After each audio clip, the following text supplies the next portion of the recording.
అడుగు, ఇది అడుగుతాను. అంటే ఇప్పుడు ప్రతిదానికి ఎగ్జైట్మెంట్గా ఎందుకు ఫీల్ అవుతారు?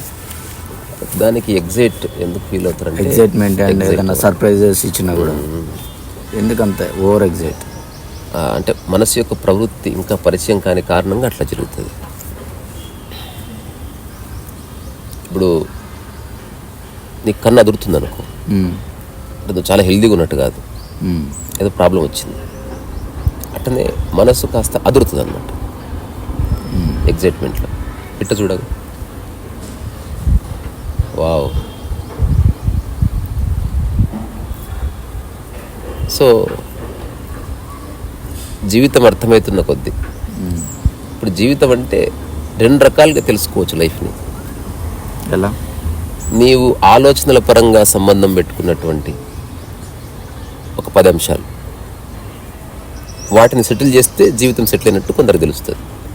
ఎగ్జాంపుల్, ఆర్థిక పరంగా, కుటుంబ సంబంధాల పరంగా, వ్యాపార పరంగా, తర్వాత నీకున్న హ్యాబీస్ పరంగా, నీకున్న రిలీజియస్ ప్రాక్టీసెస్ పరంగా, ఇట్లా నువ్వు ఒక 10 ఆలోచనలు క్రియేట్ చేసుకున్నావు అనుకో. ప్రతి ఒక్కరికి ఎక్కువే ఉండవు. ఆ 10 ఆలోచనలు నువ్వు సమర్థవంతంగా పూర్తి చేసినప్పుడు నీకు జీవితం అర్థమైంది, జీవితంలో ఉన్న అన్ని ఆసక్తులు అడిగాయి, ఇక చాలు అన్న భావన కలుగుతుంది. ఇది ఒక పద్ధతి, ఇది వరల్డ్లీ వే. అంటే ఒక్కొక్క దాన్ని అణిచేస్తూ పోవడం. అంటే ఆర్థిక పరంగా నేను బాగున్నాను, ఎగ్జైట్మెంట్ అడిగింది. ఇప్పుడు 5 రూపాయలు చూసినా 10 రూపాయలు చూసినా పెద్ద థ్రిల్ ఏం లేదు ఇంకా. అట్లనే సాంప్రదాయపరంగా నువ్వు ఉంది, తిరుపతికి వెళ్ళి కొండెక్కి నడవాలి మోకాళ్ళ మీద, అది అట్లే ఉండిపోయింది. ఇప్పుడు అన్ని ఆర్థిక సమస్యలన్నీ తీరిన తర్వాత ఇప్పుడు వెళ్ళాము. అదొకసారి వెళ్ళొచ్చిన తర్వాత అనుకున్నాను, అయ్యిందబ్బా చాలా ఎగ్జైట్మెంట్, మనుషుల పట్ల వచ్చే what ever it maybe. So అట్లా ఏవేవి నువ్వు క్రియేట్ చేసుకున్నావో ఆలోచనలుగా, అవి నువ్వు సాటిస్ఫైడ్గా పూర్తి చేసినప్పుడు ఎగ్జైట్మెంట్ పోతుంది. ఇది జనరల్ పర్స్పెక్టివ్. ప్రపంచంలో అందరూ ఇదే చేస్తున్నారు. కానీ యోగి ఏం చేస్తాడు, అసలు ఈ ఆలోచనలే ఎందుకు వస్తున్నాయని వాడు మూలాన్ని పట్టుకుంటాడు అనమాట. అంటే చేసినా చేయకపోయినా ఏమీ కాదని తెలుసుకున్నాడు వాడు.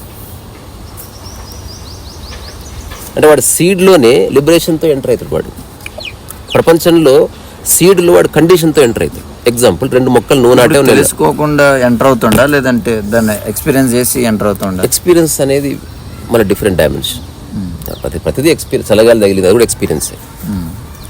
అదే ఇప్పుడు మరి ఇలా తగిలినప్పుడు దాన్ని మనం వివరించగలం. అవును, ఎవరికి వివరిస్తావు? అంటే ఎవరికని కాదు, మనకన్నా తెలియాలి కదా. ఎన్ని తెలుసుకుంటావు? నువ్వు క్రియేట్ చేసుకున్న ఆలోచనలు. ఎప్పుడన్నా నువ్వు మక్కా వెళ్ళాలనుకుంటావా? నువ్వు హిందూ అయినందుకు మక్కా వెళ్ళాలనుకో ఆలోచన లేదు. మరి అదే ఒక ముసల్మాన్ అనుకో, ఆలోచన వచ్చింది అనుకో, వాడు అది చేస్తే అతనికి ఆలోచన అడుగుతుంది. ఎవరన్నా మక్కా వెళ్ళొచ్చారనుకో, ఎగ్జైటింగ్గా అడుగుతాడు, ఎలా ఉంది మక్కా. అదర్వైజ్ ఒక హిందూ ఎందుకు అడుగుతాడు? నాలో ఆలోచన లేనప్పుడు నేను ఎందుకు ప్రశ్నిస్తా? దాన్ని తీర్చుకొని ఎందుకు తాపత్రయపడతా? ఇప్పుడు ఒక చిన్న ఎగ్జాంపుల్తో ఈ 2 పార్శ్వాలను అర్థం చేసుకోవచ్చు. ఇప్పుడు నువ్వు ఒక మొక్క నాటావు, నేను ఒక మొక్క నాటా. నీ మొక్క నాటుతూ ఆ సీడ్కి నువ్వు ఒక కండిషన్ అప్లై చేసావు, దీనికి మామిడికాయలు కాస్తే పచ్చడి పెట్టుకొని తినాలి. తద్వారా మామిడికాయలు కాసే వరకు నీ ఆలోచన సజీవంగా ఉంటుంది. అవునా కాదా? ఒకవేళ మామిడికాయ పూత చూడగానే నువ్వు ఎగ్జైట్ అవుతావా లేదా? అట్లా వస్తుంది ఎగ్జైట్మెంట్. అంటే నువ్వు ఒక విత్తనం నాటి, ఆ విత్తనం నాటిన తర్వాత దాని ఫలముకి ఎంత డిస్టెన్స్ ఉందో అంత ఎగ్జైట్మెంట్ ఉంటుంది. ఇప్పుడు మనం ఒక షార్ట్ ఫిల్మ్ తీసినాం, ఇప్పుడే తీసినాము, 15 గంటలో షార్ట్ అప్లోడ్ చేసినావు రా, దేర్ ఇస్ నో ఎగ్జైట్మెంట్. అదే షార్ట్ కోసం నువ్వు 6 years ఇచ్చినావు, ఆ 6 years తర్వాత అప్లోడ్ చేసిన తర్వాత ఎగ్జైట్మెంట్ వస్తుంది. అంటే సమయమే ఎగ్జైట్మెంట్. సమయము మనం దానికి ఇచ్చిన థాట్, దానికి నువ్వు ఇచ్చిన ఇంపార్టెన్స్, దానికోసం నువ్వు పడ్డ కష్టం, అవన్నీ కలిపి ఫలితం వస్తుంది. ఎగ్జాంపుల్ అయిపోతుంది. ఆ ఫస్ట్ నువ్వు చెట్టు నాటినావు, విత్తనం నాటుతున్నప్పుడే దానికి కండిషన్ అప్లై చేసినావు, ఇది భవిష్యత్తులో చెట్టు కాయలు వస్తే నేను పచ్చడి పెట్టుకొని తింటాను, అందుకని థాట్ అట్లా నిలిచిపోయింది. ఇది ఎవరికైనా జరుగుతుంది కదా. 2వ వాడు నాటాడు ఒక యోగి, వాడు జస్ట్ నాటడంతోనే వాడు ఆలోచన అన్నీ చేస్తాడు. ఓకే, కాయలు వచ్చినా ఓకే, రాకపోయినా ఓకే. వాడి ఎగ్జైట్మెంట్ ఎందుకు ఉండదంటే వాడు నాటడాన్ని అనుభవించాడు, అయిపోయింది. నెక్స్ట్ దాని పూత పూస్తే దాన్ని చూస్తాడు, అయిపోయింది. వాడు ఎక్స్పెక్ట్ చేయలే. వచ్చేసింది. దాని స్వభావం అండి, మనదే ఉంది అన్నాడు. ఇప్పుడు ఎగ్జైట్మెంట్ వల్ల ఏమన్నా ప్రాబ్లం ఉందా? ప్రాబ్లం ఉందంటే పెద్ద ప్రాబ్లం ఏమి లేదు, కానీ అవసరం లేదు అది. ఇప్పుడు ఉదాహరణకి రోలర్ కోస్టర్ ఉంది, రంగులు రాట్నం పెద్దది, దాంట్లో తిరగడం వల్ల ఏమైనా ఉపయోగం ఉందా? ఫన్ కోసం, సరదా. తిరగకపోతే ఏమీ కాదు కదా. కానీ తిరగాలి తిరగాలి తిరగాలి అని ఎగ్జైట్మెంట్ ఎందుకు వస్తుంది అంటే మనిషికి తను ఉన్న స్థితి కంటే ఇంకేదో స్థితి కోసం ట్రై చేస్తూ ఉన్నాడు. అలా ఉండడంలో అంటే తప్పులు ఏమీ లేవు. ఓకే, మన ప్రకృతి స్థితిలో ఎగ్జైట్మెంట్ లేదు అంతే. సో ఎగ్జైట్మెంట్ ఇప్పుడు కుక్కకి ఎందుకు ఉండదు బెంజ్ కార్ని చూస్తే అంటే బెంజ్ కార్ గురించి ఏ సమాచారం లేదు, అందుకని ఎగ్జైట్మెంట్ లేదు. ఓకే, మరి మనిషి లేదా ఒక యోగి లక్షణం ఉన్నవాడు ఎందుకు ఎగ్జైట్ అవ్వట్లేదు అంటే అది జస్ట్ కారే అని తెలుసుకున్నాడు, అది ప్రయాణం వస్తువు అబ్బా అని తెలుసుకున్నాడు వాడు. అది లేకపోయినా నేను నడుస్తూ పోతాను, అది ఉంది కాబట్టి కాస్త తొందరగా వెళ్తాను, అంతే, ఏముంది అందులో. ఈ చిన్న అవగాహన నీ యొక్క ప్రాణాన్ని శాంతపరుస్తుంది. ఇది అవసరం. ఎంతకాలం ఎగ్జైట్ అయితే పోతాం. ఇప్పుడు చిన్నపిల్లలు పెద్దాన్ని చూస్తే ఎగ్జైట్ అవుతుంది. రెస్టారెంట్లో పాప కేక్ చూస్తే ఎగ్జైట్ అయింది, బిస్కెట్ చూసినా ఎగ్జైట్ అయింది, ఆ తర్వాత మన కట్టకి పళ్ళ ముక్కలు గుచ్చిస్తే దాన్ని చూసి థ్రిల్ అయిపోయింది. ప్రతిదీ కొత్తగా పరిచయం అవుతుంది. అంటే అలా ఎగ్జైట్ అయ్యేవాళ్ళు ఏదో ఒక రోజు అనుగుతారు కదా, ఏదో ఒక రోజు అయ్యే బదులు దాని మూలాన్ని పట్టుకొని తొందరగా అని చేసుకో. ఏదో రోజు అంటే నువ్వు మళ్ళీ చనిపోయే సమయానికి కూడా ఇంకొక థాట్ క్రియేట్ చేసుకున్నావు అనుకో, మళ్ళీ అది అడిగేదాకా మళ్ళీ వెయిట్ చేయాల్సి వస్తుంది. అందుకని విత్తనంలోనే లిబరేషన్ ఉంది. ఇప్పుడు ఉన్న ప్రాబ్లం లేదు, లేకపోయినా ప్రాబ్లం లేదు, అదొక్కటి తెలుసుకుని ఇంకా నిష్కామ కర్మ చేయి. ఇప్పుడు దీనికి పూలు వచ్చినా ఓకే, పూలు రాకపోయినా ఓకే అని నిష్కామ కర్మ చేయి. ఇంకా వేటితో అటాచ్మెంట్ లేదు, నువ్వు ఓన్లీ పని చేస్తున్నావు అంతే. అంటే ఇదంటే మనం ఇచ్చే ఎగ్జైట్మెంట్ అంటే మనం ఇచ్చే థాట్ టైం అన్నారు కదా, మరి సర్ప్రైజెస్ ఎక్కువ ఎందుకు అంత థ్రిల్ అవుతారు? అది ఇంతవరకు ఎప్పుడు చూడండి నీ లైఫ్లోకి వస్తే సర్ప్రైజ్ అవుతుంది. ఇప్పుడు అమ్మని చూస్తే సర్ప్రైజ్ ఉందా? అటు కాకుండా 3 years అమెరికాలో ఉండొచ్చును, అమ్మని చూస్తే థ్రిల్ అనిపిస్తుంది. ఎందుకంటే నీ మనసులో మదర్ ఇమేజ్కి సంబంధించింది ఎక్కడో మరుగున పడిపోయింది అన్నట్టు.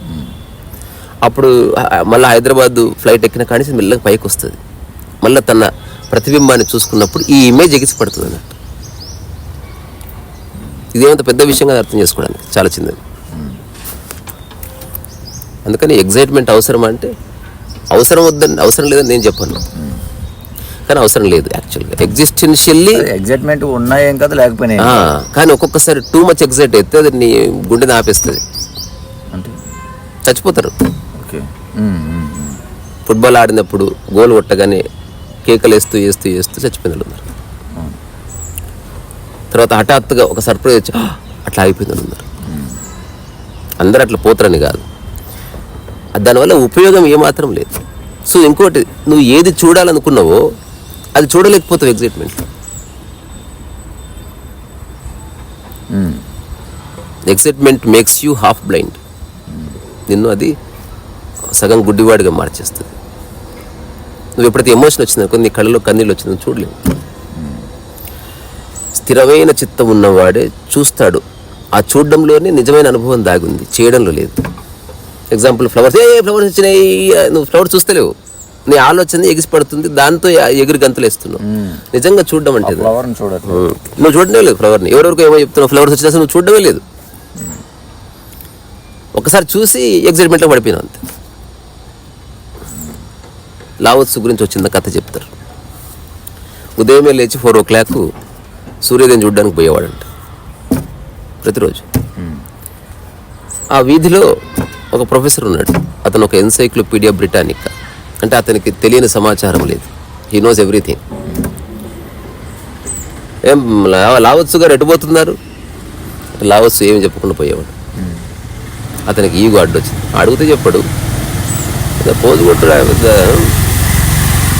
ఆ తర్వాత 2వ రోజు అడ్డుపడ్డాడు, 3వ రోజు అడ్డుపడ్డాడు. అట్లా ఒక కపుల్ ఆఫ్ డేస్ తర్వాత ఈసారి దారికి అడ్డంగా నిల్చున్నాడు. ఏంటండి మర్యాద తెలీదా మీకు? అసలు గెలుపుకుంటున్నది వీడు, మళ్ళీ వీడు ఎదుటి వ్యక్తిని అడుగుతున్నాడు. ఆ తర్వాత ఏం కావాలి మీకు? ఇంతకు ఎక్కడ పోతున్నారు మీరు? చెప్పొచ్చు కదా. సూర్యోదయం చూడడానికి పోతున్నా. అప్పుడు ఇతనంట, ఏ తువ్వకే దా సూర్యోదయం చూడడానికి పోతున్నారు, నేను వస్తాను మీతో పాటు అంటే అప్పుడు లావచ్చు చెప్పాడంట, దానికి నాతో పాటు రావడం ఎందుకు, మీకు ఆసక్తి ఉంటే మీరు పోండి. వెళ్ళిపోయాడు. వీడికి మామూలు బలుపు లేదే అనుకున్నాడు, ఇది ఆసక్తి ఉంటే పోవాలని టైప్. నెక్స్ట్ డే మార్నింగ్ తయారై ఉన్నాడు. ఇంకా లావచ్చు పక్కన కూర్చొని ఆ రోడ్డు పక్కన మొక్కలు, ఈ మొక్క తెలుసా మీకు అని దాని శాస్త్రీయ నామాలు ఉందో చెప్పాడు. లావచ్చు ఏం చూడలేదు. సముద్ర ఒడ్డుకు వెళ్ళారు, కూర్చున్నారంట. గురుగారు ఇంకా రాదా, ఎప్పుడు వస్తుంది? ఆ తర్వాత సూర్యోదయం గురించి ఏదేదో చెప్తున్నాడు. చిన్నప్పుడు ఏం చేశాడు, మొదటిసారి సూర్యోదయం ఎప్పుడు చూశాడు, ఈ మధ్య పందులో పడి సూర్యోదయం ఎట్లా చూడలేదు. He's kept on talking talking talking. ఆ తర్వాత సూర్యుడు వచ్చాడు, ఎగిరి గంతులేసి సముద్రంలో పల్టీలేసి సూర్యోదయం గురించి లావోత్సుకి చాలా గొప్పగా చెప్పాడు. లావోత్సు నేను పట్టుకొని ఊపేస్తున్నాడు. చూడండి సార్ చూడండి, అసలు మీరు చూడాలి అసలు. లావోత్సు స్థిరంగా అట్లా దాన్ని చూసి వెళ్ళిపోయాడు. ఆ తర్వాత ఎవరో ఇంకొక పెద్ద ఆయనకు చెప్తే అతన్నంట కొన్ని ఏళ్ళుగా లావోత్సు స్థిరంగా దాన్ని చూస్తున్నాడు. నువ్వు ఎగ్జైట్ అయ్యి చూసావు అంతే, అసలు నువ్వు సూర్యోదయాన్ని చూడనే లేదు. నీ ప్రయత్నం అంతా సూర్యోదయం గురించి అనుభవం చేయడం కాదు, నువ్వెట్లా ఫీల్ అయినావో అది చూపించాలని ట్రై చేస్తున్నావు. అతనికి నీ మీద ఆసక్తి లేదు. సూర్యుడు ఎంత స్థిరంగా ఉన్నాడో లావోత్సు అంత స్థిరంగా ఉన్నాడు. వాళ్ళు ప్రతిరోజు ఒకరినొకరు దర్శనం చేసుకొని పనిలో పడతారు. అందుకని నువ్వు జస్ట్ ఒక్కసారి చూసి ఇంత ఎగిసి పడుతున్నావు కదా, అతను దాదాపు 25 ఏళ్ళుగా చూస్తున్నాడు. అతనిలో ఒక ట్రెమెండస్ స్టెబిలిటీ ఉంది. నువ్వు నిజంగా సూర్యుడిని చూడాలనుకో అని లావోత్సుని చూసినా సూర్యుడిని చూసినట్టే. మూలాన్ని పట్టుకో, అట్లా ఆవేశపడకు. జస్ట్ నువ్వు అనుకున్నట్టు ఎదుటి వ్యక్తి లేడు కదా, నువ్వు ఎగ్జైట్ అవుతున్నట్టు ఎదుటి వ్యక్తి ఎగ్జైట్ అవ్వడం లేదు కదా, అది కాదు ప్రమాణం. అతను ఆ ఎగ్జైట్మెంట్ అన్ని దాటి ఇంకా వెళుతున్నాడు. ఇప్పుడు నీ ఎగ్జైట్మెంట్ అయిపోయింది, ఇంక నువ్వు చూడు. సినిమా, కొత్త సినిమా కోసం ఎగ్జైట్ అయిపోతారు, రేపు పోతాడా మళ్ళా, మూడోసారి పోతాడా? అట్లా కాకుండా సినిమాని స్టడీ చేస్తున్నాడు, ఎన్నిసార్లు చూస్తాడు. వాడి డైమెన్షన్ వేరే, వాళ్ళ ఎగ్జైట్మెంట్ లేదు, వాడు చూస్తున్నాడు, దాన్ని నిశ్చితంగా పరిశీలిస్తున్నాడు. అందుకని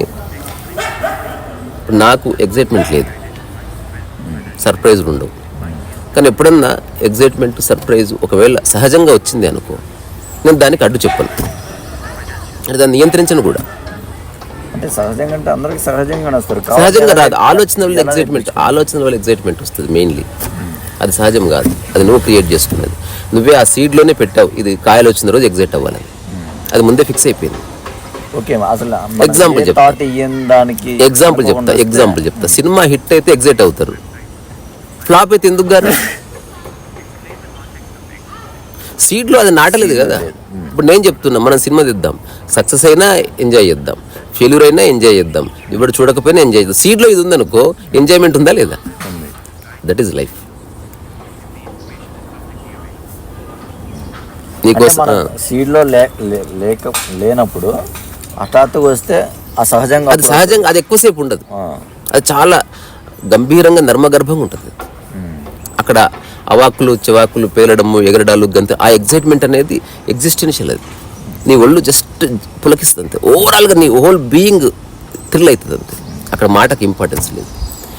వరల్డ్లీ దానికి ఏంటంటే నువ్వు స్పీచ్లు ఇవ్వాలి, ఇంకా నువ్వు ఎంత వీక్ నువ్వు చెప్పాలి, నువ్వు ఆ కట్టలు కట్టింది ఈ కట్టలు కట్టింది, చాలా కష్టపడ్డావు. ఎవడు కష్టపడవు అన్నాడు, ఓ రూమ్లో దిగపోయినావు సినిమా అట్లా. సో అందుకని ఎగ్జైట్మెంట్ ఆ సీడ్లోనే మనం ఇది పెట్టామనుకో, ఫ్లాప్ అయినా ఓకే, ఫెయిల్ అయినా ఓకే, సూపర్ హిట్ అయినా ఓకే, లాస్ వచ్చినా ఓకే, ఐ ఎంజాయ్ ఎవ్రీథింగ్. ఇప్పుడు చెప్పు, సక్సెస్ మీట్ కాదు, ఫెయిల్యూర్ మీట్ కూడా పెట్టాలి ఎవడైనా, మనం పెడదాం. రీసార్ సో వైసార్. So don't get excited for stupid things.